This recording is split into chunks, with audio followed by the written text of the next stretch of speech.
So I've twisted this just a little bit to be the first presentation from my team project, since that's right now my domain and what I'm working on. So this is a talk about exponential trends in quality food for cities. The first thing I want to make really clear, everybody is aware of, is that we're in the midst of an obesity epidemic.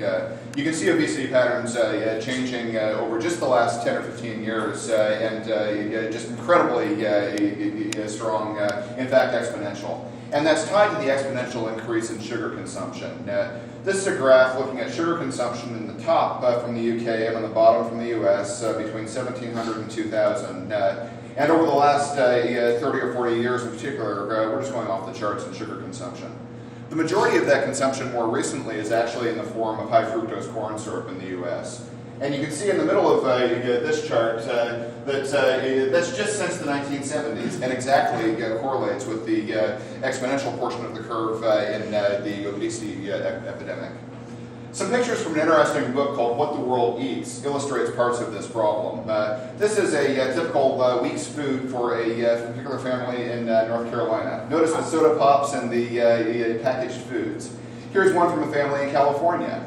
Again, a bit less than the soda pops, but notice all the carbs in here. They've got cereals in front, big packages of breads in back, vanilla wafers on the side, nothing green.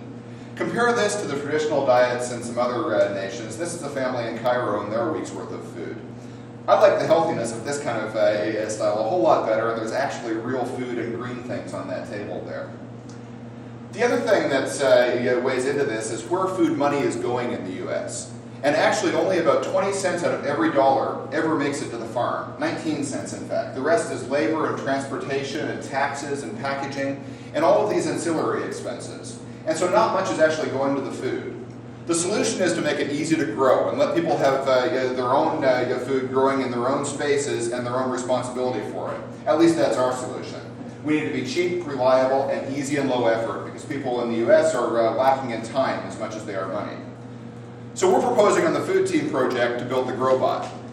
This is a container garden on steroids, essentially. The idea is that it's using an aeroponic system to allow plants to grow in close proximity and very, very rapidly.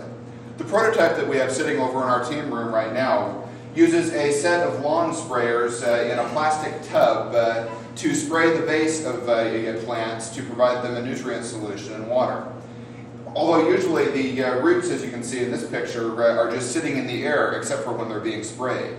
This allows the roots of those plants to actually absorb more nitrogen, more oxygen from the air than they would normally from the soil and grow at much faster rates and in a much more controlled manner. So where are the exponential technologies in this? The first one is sensors. These are growing at a rapid rate so we can cheaply and easily monitor what's going on in these growing conditions. Embedded controllers, materials, and biotech are three other areas that I'll touch on. On the sensor front, here's a picture of a product called the Easy Bloom. The Easy Bloom monitors light, humidity, temperature, and drainage in a consumer package that then plugs into the USB port for getting measurements. Now, in addition to this, we want to measure oxygen levels and nutrients. Control and materials are two other exponential trends. On the control side, embedded controllers are getting very cheap and easy. We'll initially probably build an Arduino. Materials are making it cheap and durable, so the UV resistant and let through all of the light energy from the sun.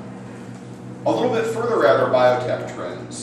We're not going to mess with that this summer too much because of time, but in the future these improved plants in terms of crop resistance, smaller plants, faster growth are going to revolutionize your food production. So how do we move this out to the developing world? First, the challenge in the developing world is hunger and production, not time and limited eating patterns. And we have to make things cheaper. The exponentials will help us do this, of course. What has to change is that our power requirements have to change. Solar power for the sensors, the automation, probably multiple tubs and manual moving of them rather than continuous pumping of the nutrients through an electrical pump. And probably hydroponic rather than aeroponic just because we can't get the sprays. These solutions do not depend on soil. This is critical. We're killing our own soil in the US, but a lot of developing countries don't have the high quality soil to start with. And so aeroponic and hydroponic solutions are critical. They also use much less water. So I hope to see in the future a large quantity of hydroponic gardens producing food across the world. Thanks.